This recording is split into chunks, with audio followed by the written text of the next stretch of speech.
तो आइए इस एक्सप्लेनर में सीधे मुद्दे पर आते हैं। चलिए मिलकर समझते हैं कि कैसे सिर्फ वीकेंड के इंतजार में जीने के इस बोरिंग चक्कर से बाहर निकल सकते हैं।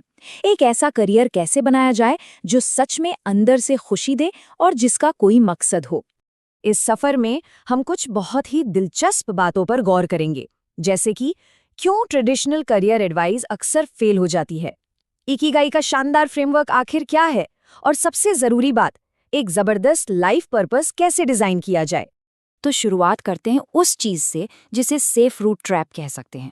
जो पुरानी करियर एडवाइस हमें मिलती आ रही है ना, उसमें सच में एक बहुत बड़ी खामी है। होता क्या है कि समाज और आसपास के लोग अक्सर सेफ ऑप्शंस की तरफ धकेलते हैं, जैसे इंजीनियरिंग या मेडिकल कर लो, लाइफ बिल्कुल सेट है। पर सच कहूं तो ये एक बहुत बड़ा जाल बन जाता है। अगर सिर्फ पैसे के पीछे भागेंगे तो वो सेफ रूट एक टाइम बाद बिल्कुल खोखला और थका देने वाला लगने लगता है। इंसान बस बैठकर घड़ी की सुइयां देखता रहता है कि कब काम खत्म हो। वहीं दूसरी तरफ है पैशन पैथ, जहां लोग अपने दिल की सुनते हैं, पर अक्सर फाइनेंशियल स्ट्रगल में फंस जाते हैं और खाली जेब रह जाते हैं। इस बात पर जरा गौर कीजिए, ये बहुत गहरी बात है। जब आम काम पर जाते हैं तो लगता है कि यार ये कब खत्म होगा, पर जब हम कोई कला, कोई आर्ट बना रहे होते हैं तो लगता है कि इसे और कितनी देर तक किया जा सकता है। मतलब सिर्फ सैलरी के लिए दिन काटना और किसी ऐसे काम को करना जो सच में एक आर्ट जैसा लगे, इन दोनों के बीच का जमीन आसमान का अंतर यहीं साफ दिख जाता है। अब सवाल ये उठता है कि इस उलझन से बाहर निकला कैसे जाए। यहीं पर एंट्री होती है इकिगाई फ्रेमवर्क की। इकिगाई दरअसल एक बेहतरीन जापानी कॉन्सेप्ट है। अगर इसका आसान शब्दों में अनुवाद करें तो इसका मतलब है होने का कारण, या वो वजह जिसके लिए हम जीते हैं। ये एक ऐसा जादू वाला स्वीट स्पॉट है जो किसी भी काम को बोझ नहीं बनने देता।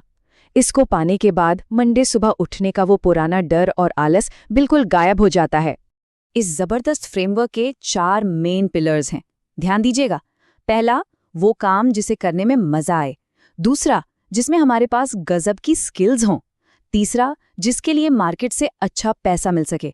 और चौथा, जिसकी इस दुनिया को सच में बहुत जरूरत हो।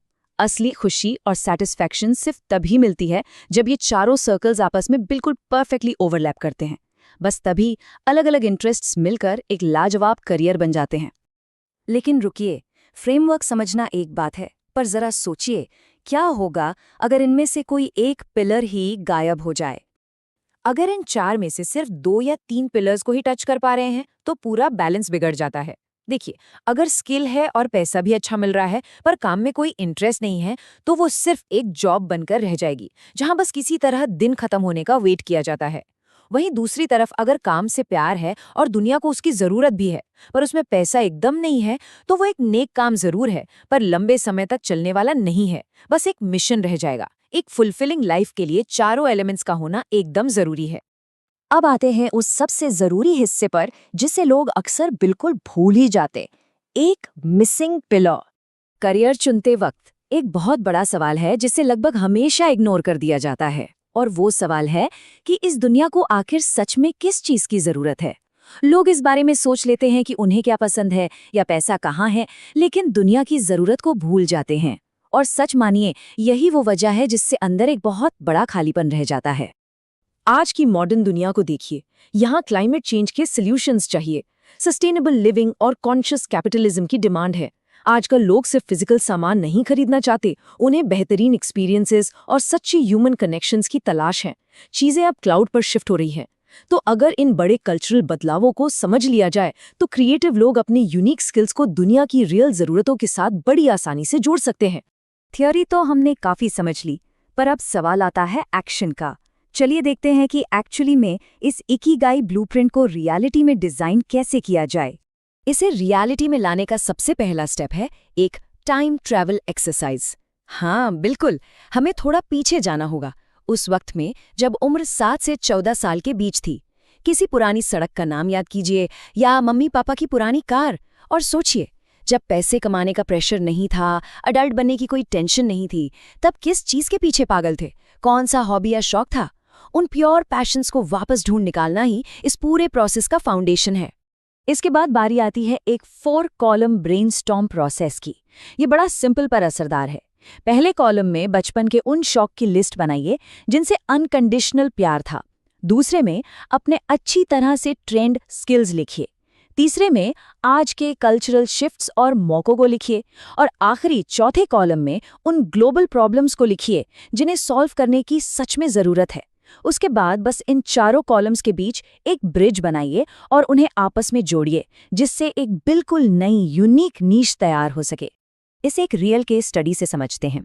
एक स्टूडेंट ने रियलाइज़ किया कि उसे बचपन से ही पेपर क्राफ्टिंग और लेटरिंग का बड़ा शौक था। वहीं दूसरी तरफ उसके पास आउटडोर इंडस्ट्री में काम करने का अच्छा खासा एक्सपीरियंस था। तो उसने क्या किया, दोनों को मिला दिया और एडवेंचर कंपनीज के लिए 3D ब्रांड मॉकअप्स डिजाइन करने का एक जबरदस्त और स्पेशलाइज्ड करियर रास्ता खुद के लिए बना लिया। है ना कमाल का आइडिया? अब अपनी इस खास नीश या टारगेट को ढूंढना इतना जरूरी क्यों है? क्योंकि देखिए, जब हमें यही नहीं पता कि टारगेट आखिर कहाँ है, तो निशाना लगाना मुमकिन सा हो जाता है। एक बार जब टारगेट बिल्कुल क्लियर हो जाए ना, तो उसके बाद फालतू की एडवाइस और उन जेनेरिक बेकार टास्क्स को इग्नोर करना बहुत आसान हो जाता है, जो किसी काम के नहीं होते। क्योंकि बीता हुआ कल हमारी पहचान नहीं तय करता, फ्यूचर वो है जो हम आज बनाते हैं। तो आखिर में ये सबसे ज़रूरी सवाल बाकी रह जाता है, बचपन की वो कौन सी भूली हुई खुशी है, वो कौन सा जुनून है जिसमें आज एक बेहतरीन करियर ब्लूप्रिंट की चाबी छुपी हुई है? वो क्या है जो सिर्फ एक और बोरिंग जॉब नहीं, बल्कि एक सुपरचार्ज्ड जीने का कारण बनने का इंतजार कर रहा है? जरा सोचिएगा।